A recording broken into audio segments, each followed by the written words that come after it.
क्या हमने कभी इस बात पर ध्यान दिया है कि जब हमारा फोन हैंग होने लगता है या स्क्रीन फ्रीज हो जाती है तो हम कितनी बेचैनी से उसका कैशे क्लियर करते हैं? हाँ बिल्कुल, सारे बैकग्राउंड एप्स को हम तुरंत फोर्स स्टॉप कर देते हैं, राइट? हाँ लेकिन जरा सोचिए, जब हमारा अपना दिमाग चिंताओं, तनाव और ओवरथिंकिंग के सैकड़ों टैब्स के नीचे दबकर क्रैश होने वाला होता है, तब हम क्या करते हैं? तब हम कुछ खास नहीं करते। मतलब हम बस उसे झेलते रहते हैं। हमें लगता है कि स्ट्रेस में रहना ही तो जिम्मेदार होने की निशानी है। एग्जैक्टली हम उसे झेलते हैं क्योंकि हमारे पास अपनी चेतना के लिए कोई आसान रिफ्रेश बटन नहीं होता। और मैं सोच रही थी कि यहीं से आज की हमारी इस गहन चर्चा की शुरुआत होती है। जी। तो आज हम 22 अप्रैल 2026 की प्रातः मुरली के सोर्स मटेरियल पर बात करें हैं।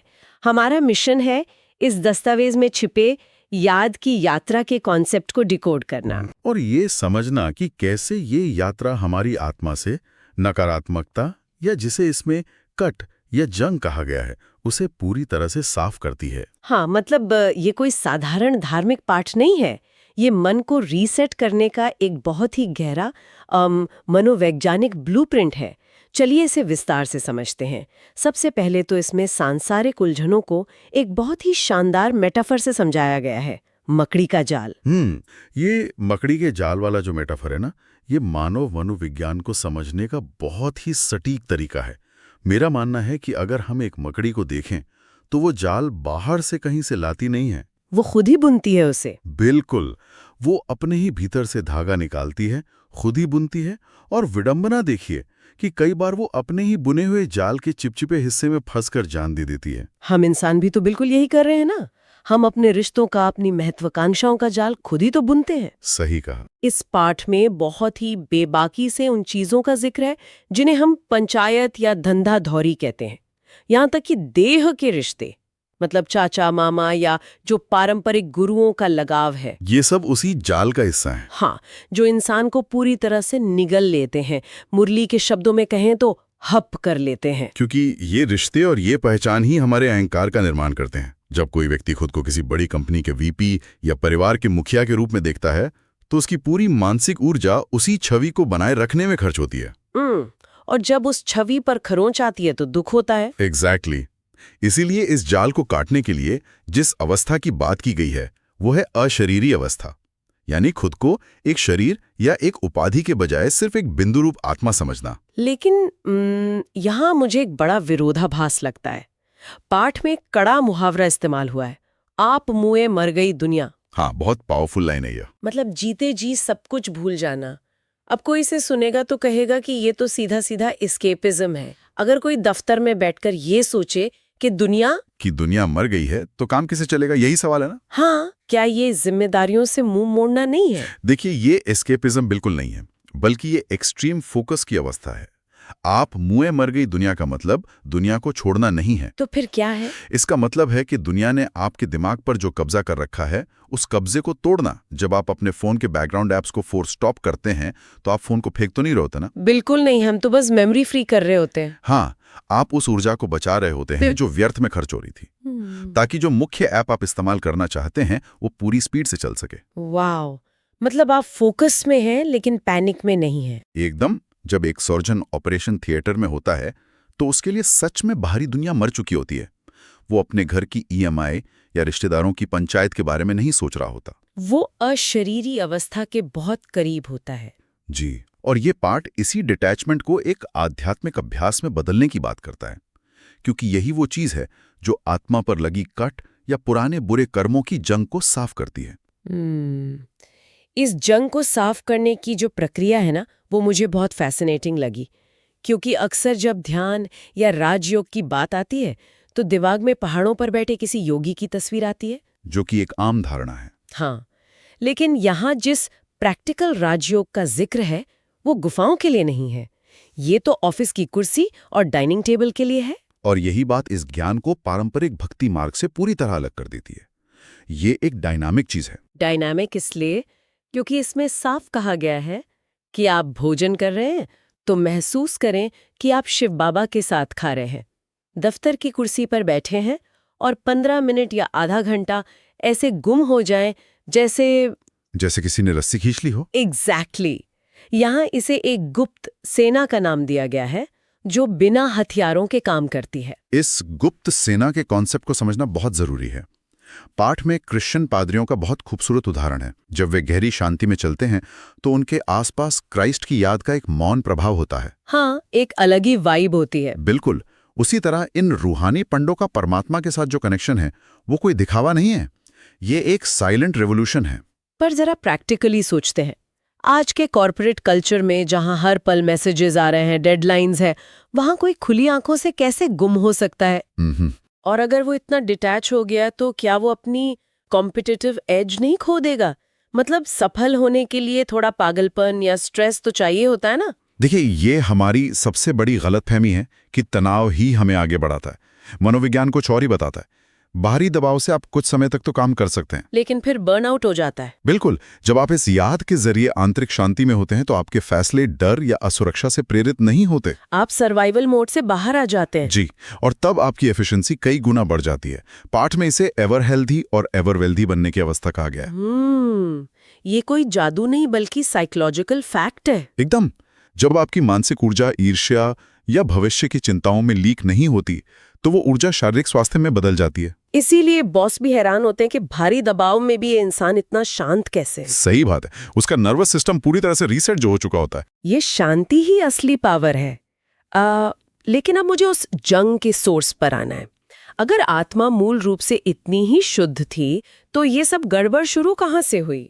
यहीं पर इस पूरे फिलॉसफी का सबसे आधारभूत ढांचा आता है, सृष्टि चक्र का सिद्धांत। हाँ, वो विशाल कॉस्मिक टाइमलाइन जो कहती है कि आत्माएं सीढ़ी उतरती हैं सतोप्रधान अवस्था से शुरू होकर, मतलब 100% पवित्र अवस्था से। हाँ, और समय के साथ धीरे धीरे तमोप्रधान यानी पूरी तरह से पतित अवस्था में पहुंच जाती है। अगर हम इसे फिजिक्स के एंट्रोपी वाले नियम से समझें तो ये बहुत लॉजिकल है।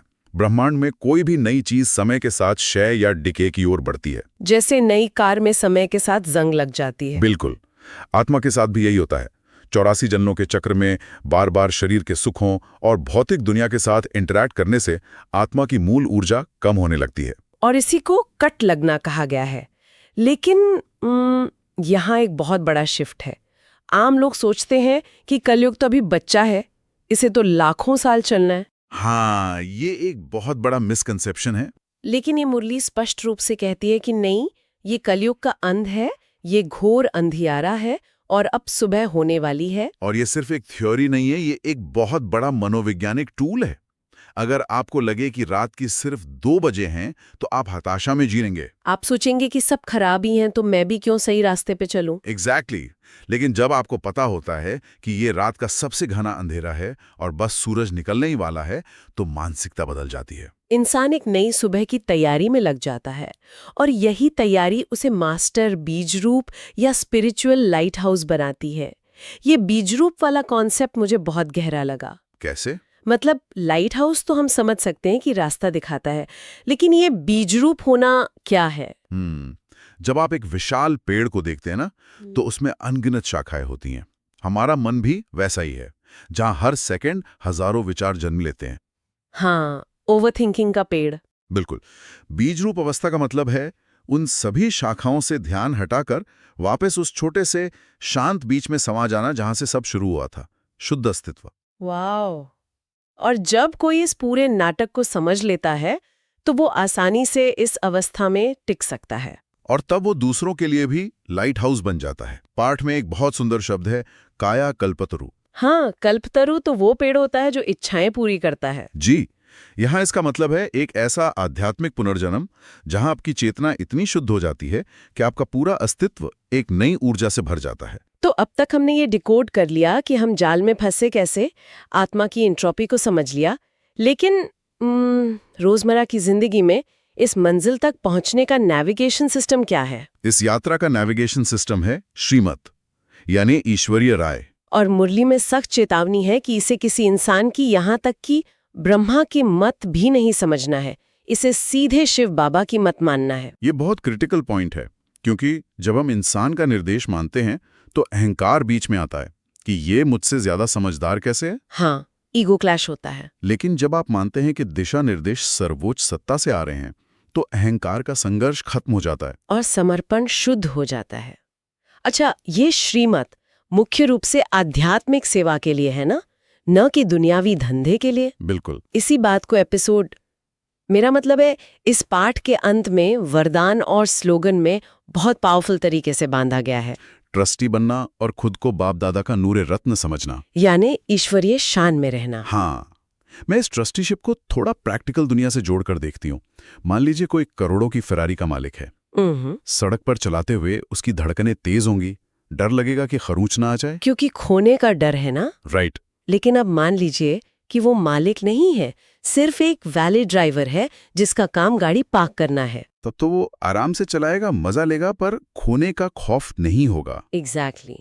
वो रात को इंश्योरेंस के बारे में सोचकर नींद नहीं खराब करेगा। ये बहुत शानदार उदाहरण है।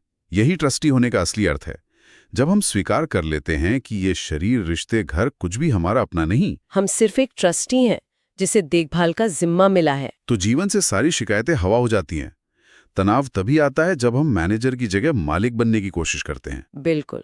और ट्रस्टी होने की वजह से इंसान के व्यवहार में मधुरता और नम्रता आती है, क्योंकि कुछ खोने का डर ही नहीं है। और चेहरे पर वो खुशनुमा चमक आ जाती है जिसकी बात हमने शुरू में की थी। तो अगर हम आज की इस पूरी गहन चर्चा को समेटें तो रास्ता बहुत स्पष्ट है। पहला, मकड़ी के जाल को पहचान कर अशरीरी होना, यानी बैकग्राउंड एप्स को फोर्स स्टॉप करना। हाँ। दूसरा, 84 जन्मों के चक्र को समझना कि हम अंतिम पड़ाव पर हैं। तीसरा, ऑफिस में ही गुप्त सेना की तरह साइलेंस का अभ्यास करना। और सबसे अहम, मालिक नहीं, ट्रस्टी बनकर जीना। सच में सूचनाओं के शोर से भरी इस दुनिया में ये ज्ञान हमें अपनी मानसिक बागडोर वापस अपने हाथ में लेने की ताकत देता है। बिल्कुल। तो आज हम आपके लिए एक विचार छोड़कर जा रहे हैं। कल सुबह जब आपकी आंख खुले तो सिर्फ 24 घंटे के लिए एक प्रयोग करके देखिए। उठते ही ये मान लीजिए कि आप अपनी जिंदगी, अपनी नौकरी, यहाँ तक कि अपने परिवार के भी मालिक नहीं हैं। आप सिर्फ एक केयरटेकर हैं, एक ट्रस्टी हैं। हाँ, जरा सोचिए, क्या उस एक दिन के लिए आपके फैसले, आपका गुस्सा वैसे ही रहेंगी जैसे आज है? अगर ये एक विचार बदल जाए तो शायद जीवन बहुत ही स्मूथ चलने लगे। इस विचार पर जरूर गौर कीजिएगा। आज के हमारी इस गहन चर्चा में बस इतना ही।